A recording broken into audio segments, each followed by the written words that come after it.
235면 역대상 16장 23절에서 29절까지 말씀 저와 여러분이 저셔서 한 절씩 번갈아 읽으시겠습니다.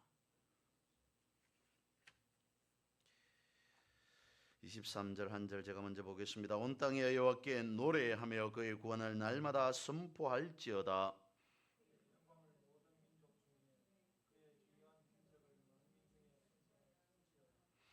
여호와는 위대하시니 극진히 찬양할 것이요 모든 신보다 경외할 것이며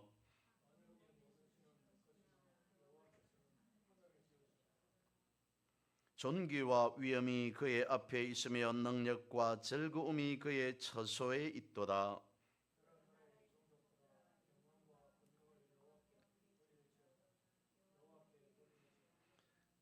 (29절) 같이 보겠습니다. 여호와의 이름에 합당한 영광을 그에게 돌릴지어다. 제물을 들고 그 앞에 들어갈지어다. 아름답고 거룩한 것으로 여호와께 경배할지어다. 아멘. 예수를 바라보라 라고 하는 올해의 말씀의 주제를 삼고, 그리고 9월달이 시작되면서 빛과 영광 그리고 승리에 대한 주제로 말씀을 살펴보고 있습니다. 예수 그리스도를 온전히 바라보기 위해서 우리는 그야말로 말씀대로 빛 되신 주님, 영광의 주님을 바라볼 수 있어야 되겠다라고 말씀을 드려봅니다. 이런 우화 하나가 있습니다. 옛날 임금이 타는 당나귀 한 마리가 있었습니다. 임금이 순회를 하면서 당나귀를 타고 지나갑니다. 마을을 여기저기를 지나갈 때마다 사람들이 나와서 박수갈채를 보냅니다. 환호를 합니다. 왕이 지나가니까 사람들이 모두 다 나와서 그렇게 왕을 환영하는 모습을 보이는 것이죠.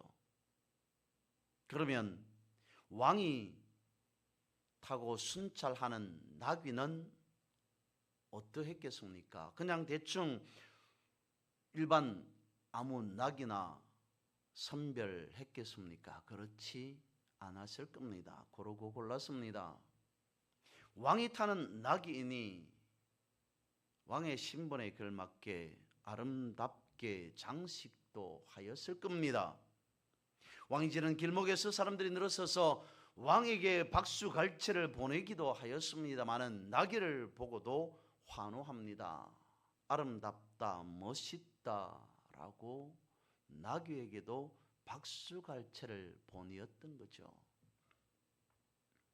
그런 어느 날, 그날도 역시 왕이 나귀를 타고 순찰을 나가던 길이었습니다. 그런데 길 한가운데에서 대뜸 나귀가 왕을 내동댕이 쳐 버립니다. 나귀가 생각할 때 분명히 많은 사람들이 자신을 향해 박수갈채를 보내는데 자신의 등에 타고 있는 왕이 없다면 그 모든 박수갈채를, 왕에게 돌아갈 박수갈채까지 나귀 자신에게 돌아오지 않을까 싶은 생각에서 등에 있는 왕을 내동댕이 쳐 버렸다는 겁니다. 나귀가 왕을 내동댕이 쳐 버리고 난 그 순간 나귀는 어떻게 되었겠습니까? 그 자리에서 바로 그의 목이 날아가 버렸다, 목숨을 잃게 되었다라고 하는 것은 너무 당연한 것 아닐까 싶습니다. 그런데 이 이야기 속에 숨어있는 의미를 생각해 보면 어쩌면 이것이 오늘을 살아가는 기독교인들의 현 주소가 아닐까 싶다는 겁니다. 안타깝게도 오늘 기독교인들의 모습이 어쩌면 나귀와 흡사 닮아 있다라고 할 수도 있을 것 같습니다. 지금까지 삶을 살아오면서 하나님의 은총을 엄청나게 입고 살아갑니다. 그러던 어느 순간 화려한 세상이 보이기 시작하는 거죠. 그러면서 사람들은 한둘씩 세상의 화려함의 시선을 빼앗기기 시작합니다.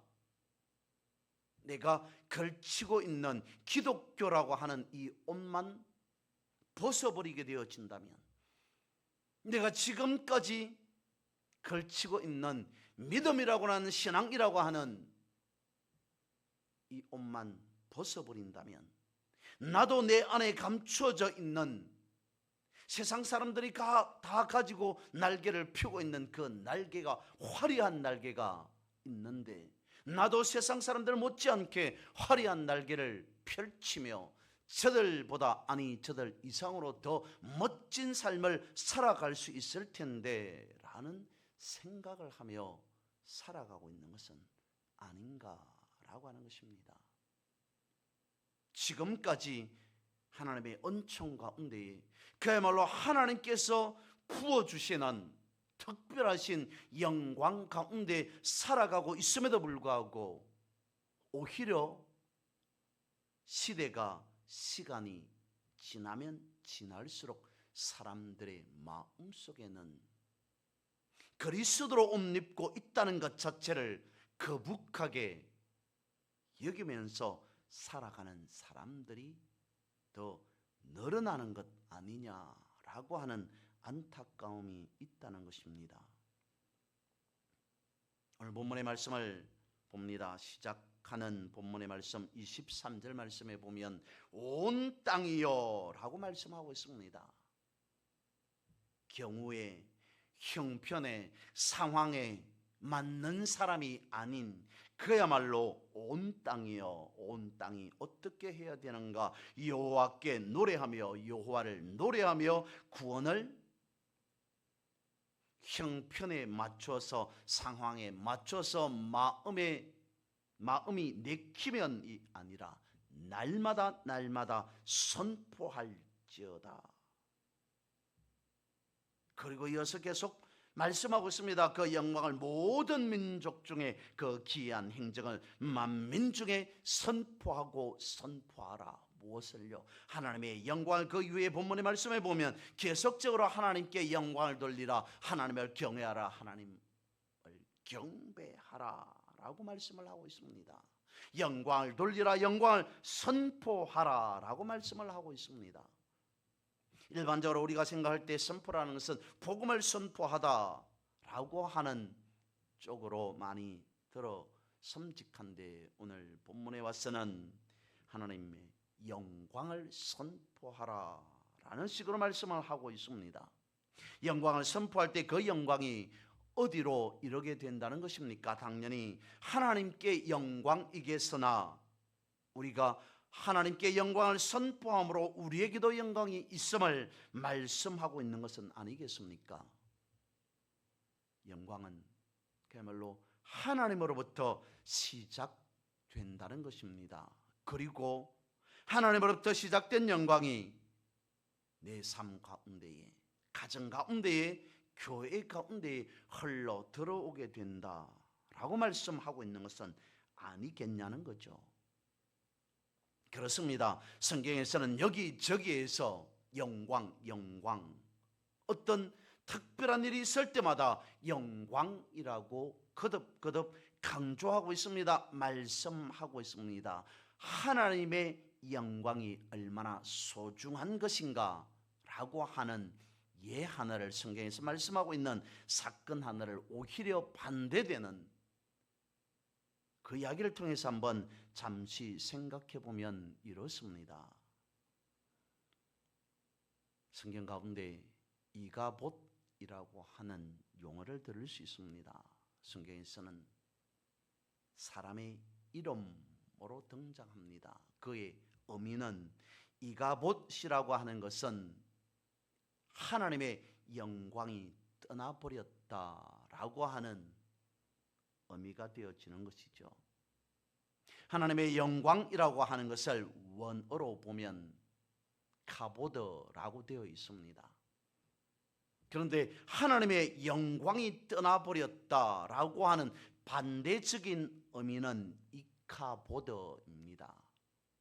카보드에서 이가 앞에 붙은 것이죠. 그래서 이 이카보드에서 나온 것이 이가봇이라는 것이죠. 하나님의 영광이 떠나버렸다라고 하는 그 말이 이가봇이라는 겁니다. 하나님이 엘리 가문과 그리고 이스라엘에 대하여서 심판을 계획하고 계십니다. 그 사건의 전말을 보면 엘리의 두 아들 홈리와 비느아스의 비운이 그리고 이스라엘의 전쟁에서의 패배가 이르게 되어집니다. 이것은 엘리의 마지막을 결정하는 그러한 사건이라고 볼 수 있습니다. 엘리는 이스라엘 가운데 사사로 그리고 제사장으로 대략 40여년간 섬기게 되었습니다. 그의 마지막이 아름다웠으면 좋은 열매 맺는 결실하는 그러한 마지막이 되었으면 얼마나 좋겠습니까마는 그의 마지막은 하나님의 심판으로 이루어진다는 사실이죠.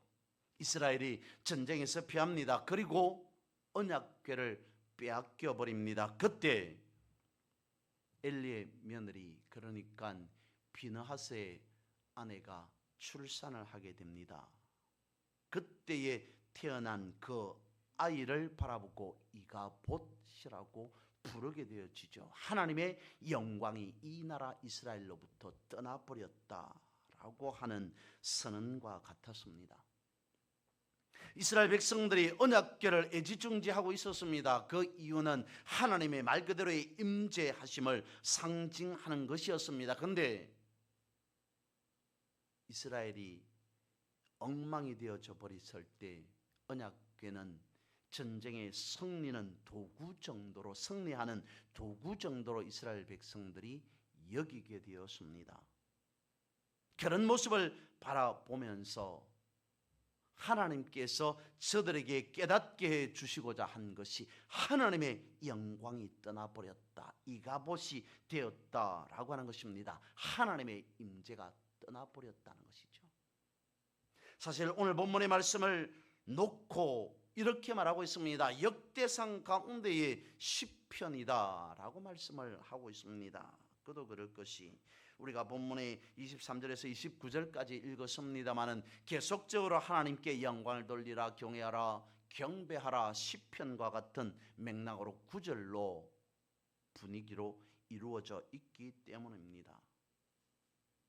시편 51편 17절에서 다윗은 이렇게 고백하고 있습니다. 하나님께서 구하시는 제사는 상한 심령이라.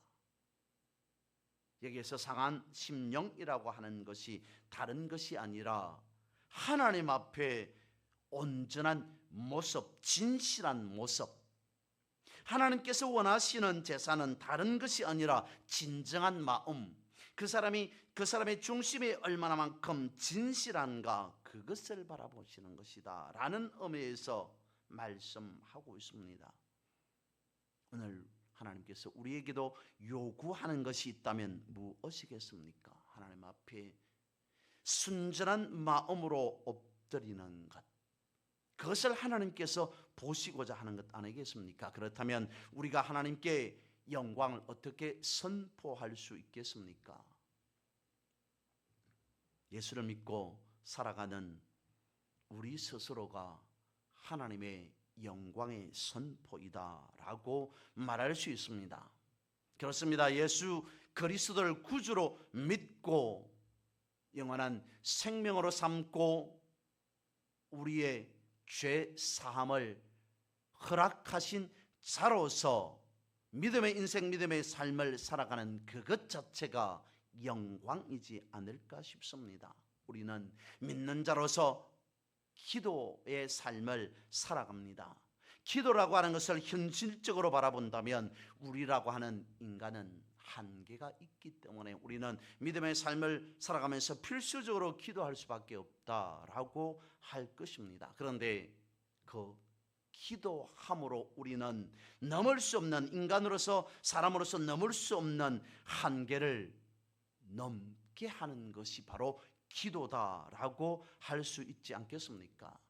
사람으로서 도저히 할 수 없는 그 한계를 뚫고 깨뜨려 나가게 하는 것, 그것을 두고 기도라고 말할 수 있습니다. 그래서 기도라고 하는 것은 우리의 능력이 되어지고 우리가 기도한다는 것 자체가 하나님께 영광을 선포하는 것이다 라고 볼 수 있습니다. 내게 능력 주시는 자 안에서 내가 모든 것을 할 수 있습니다 라고 성경이 우리에게 가르쳐 주고 있습니다. 우리는 분명 한계가 있을 수밖에 없습니다. 그런데 기도함으로 우리는 그 한계를 이와 같이 넘을 수 있다는 겁니다. 그러면서 믿고 기도하여서 응답받는 삶을 살아감으로 우리에게 기쁨이 되어지고 하나님께는 영광을 돌려드릴 수 있다. 또한 더불어서 성경은 우리에게 이와 같이 말씀해 주고 있습니다. 먹든지 마시든지 무엇을 하든지 다 하나님의 영광을 위하여 살아가라 라고 역시 고린도전서 10장 31절에서 말씀하고 있죠. 우리가 하는 일이 다 하나님께 영광이 될 수 있다는 그 의미로서 말씀하고 있는 것 같습니다. 그런데 여기에서 우리는 하나 오해해서는 안 되는 것이 있습니다. 살아가면서 무엇을 선택해야 될지 잘 모를 때가 있습니다. 답이 O일지 X일지 혼돈될 때가 있습니다.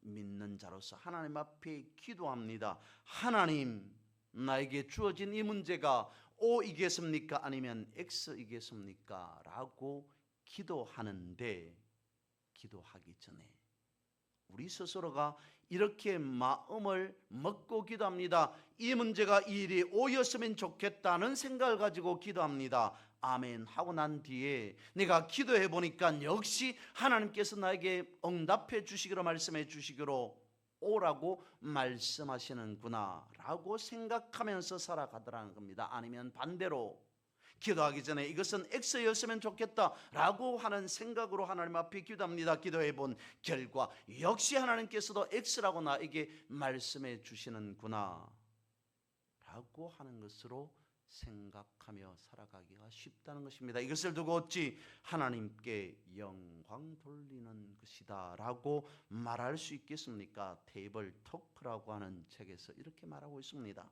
하나님께 영광을 돌리려면 무엇이든지 잘 해야 하는 것이다 라고 사람들은 생각하기 쉽다.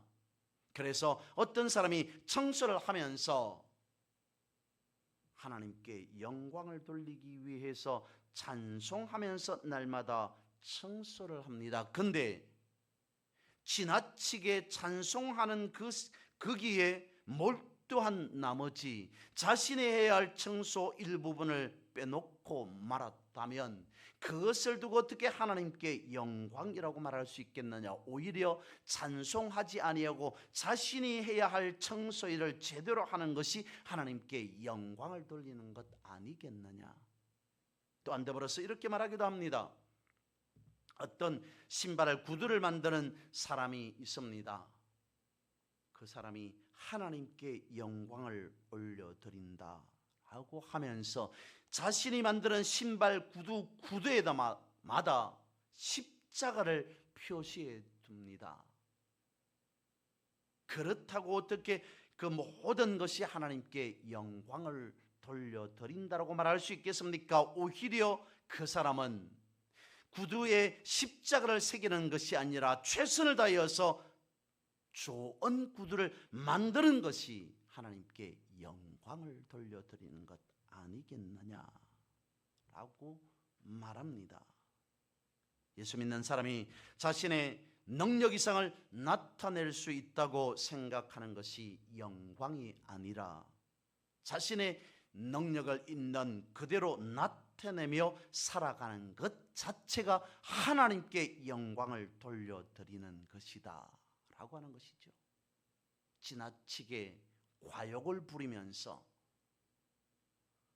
인생을 자신의 생각대로 그것을 두고 하나님의 뜻이겠거니 내가 이 일을 통해서 이렇게 하면 내가 하고 싶은 대로 하면서 이렇게 하면 하나님께 영광을 돌리는 것 아니겠느냐라고 하는 것으로 몰아가면서 신앙생활 해서는 안 된다라고 말하고 있는 것입니다. 그러면 하나님께 영광을 돌린다는 것은 삶 속에서 어쩌면 우리가 하나님을 온전하게 인정하는 것이지 않을까 싶습니다. 하나님을 삶 속에서 인정한다는 것은 다르게 말한다면 깨어있음이라고 말할 수 있을 것 같습니다. 깨어있다는 것은 그러면 무엇이겠습니까? 살아가면서 하나님을 찾아야 할 시간에 하나님을 찾는 것, 살아가면서 기도해야 할 시간에 기도하는 것, 그것을 두고 깨어있음, 그리고 하나님을 인정하는 것 또한 하나님께 영광 돌리는 것이라고 말할 수 있지 않겠습니까? 기도해야 할 시간에 기도를 놓쳐버리고 살아간다면 그보다 더 안타까운 일이 있겠습니까? 무엇을 해야 되고 무엇을 선택해야 되는지 그것을 정확하게 구별하고 선택하는 것이 중요하다는 것입니다. 엘리야가 당시의 사람들에게 정확하게 구별하고 선택하라라고 말했기 때문이죠. 엘리야 선지자가 갈멜산에 있었습니다. 하나님의 엄청난 기적적인 그야말로 기적적인 역사를 일으키기 전에 그간의 이스라엘 백성들의 삶의 모습을 바라보면서 저들의 현주소를 이와 같이 말하고 있습니다. 여러분들이 도대체 어느 때까지 둘 사이에서 머뭇하겠습니까? 거기에 말하는 둘 사이라고 하는 것은 하나님과 바알 사이에서 여러분들이 어느 때까지 머뭇거리겠습니까? 라고 하는 말이었습니다. 여기에서 엘리야 선지자가 어느 때까지라고 말하는 것은 이스라엘 백성들이 어느 한순간의 실수로 어쩌다가 한 번이라고 하는 것은 아닐 것 같습니다. 최소한 일정적인 시간 기간 가운데서 반복적으로 계속적으로 이스라엘 백성들이 그런 삶의 모습을 보여왔다는 것입니다. 하나님과 바알 사이를 왔다 갔다 하면서 저들이 생각할 때 어느 한순간 하나님 편에 서는 것이 좋겠다고 판단되어지면 하나님 편에, 그러다가도 하나님을 등지고 바알이 훨씬 더 나을 것 같다고 생각하면 바알 편에 서서 하나님과 바알 사이를 왔다 갔다 하면서 머뭇거리는 삶, 하나님을 선택한 것도 바알을 선택한 것도 아닌 그야말로 양다리를 걸치는 그러한 삶 가운데에서 살아가는 삶의 모습을 바라보고 엘리야 선지자가 선포한 것이 그것이었습니다. 여러분, 부디 제발 그러지 마십시오. 무엇을 선택해야 할지 분명히 하십시오. 그런데 저는 하나님을 선택하겠습니다 라고 고백합니다. 성경에서 우리에게 이렇게 가르쳐주고 있습니다. 사람은 외모로 판단하나 하나님은 그 중심을 바라보신다. 그 말의 의미가 무엇인지 우리는 익히 알고 있습니다. 우리의 중심이 하나님을 향하고 있다는 것, 그것을 두고 하나님께 영광을 돌리는 것이다 라고 말할 수 있지 않겠습니까? 특별히 구약 성경에서는 계명과 율법을 강조하고 있습니다. 그런데 그 계명과 율법이 잘못된 것이 아니었습니다. 이스라엘 백성들이 이를 지나치게 자신의 방법대로, 인간적인 방법대로 해석하고 적용하는 것이 문제였던 것입니다. 하나님께서 지키라고 말씀하신 계명과 율법의 기준은 어디에 있다는 겁니까? 다른 것이 아니라, 다른 것을 더 보태고 더 빼고 더 추가하는 것이 아니라 본래 목적대로 행하는 것, 그것이 하나님께 영광을 돌리는 것, 하나님의 영광이 되는 것을 따르는 삶이라고 볼 수 있지 않겠습니까? 고린도전서 6장 19절과 20절에 말씀하고 있습니다. 너희 몸은 너희가 하나님께로부터 받은 바 너희 가운데 계신 성령의 전인 줄을 알지 못하노라. 너희는 너희 것이 아니라 값으로 산 것이 되었으니 그런즉 너희 몸으로 하나님께 영광을 돌리라. 이 말씀 역시 주어지는 의미는 영광을 위하여 하라라고 하는 것은 정해진 대로 행하라라고 하는 것입니다. 하나님께서 우리에게 약속하시고 하나님께서 우리에게 말씀하신 그 목적 따라 살아가는 것, 그것이 하나님께 영광을 돌리는 삶이다라고 말씀하고 있습니다. 하나님이 정하신 그대로 행하는 것, 그것이 영광이라는 것이죠. 지난번에 신앙에 대해서 이렇게 말씀을 드렸습니다. 신앙이라고 하는 것은 나 중심에서 하나님의 중심으로 축이 옮겨지는 것, 즉 조금 전에 드렸던 말씀대로 한다면 중심을 바꾸는 것이라고 말씀을 드렸습니다. 오늘 우리는 지나치게 많은 정보 가운데에서 살아가고 있습니다. 신앙적이고 영적인 정보의 홍수 속에서도 살아간다라고 해도 과언이 아닐 것입니다.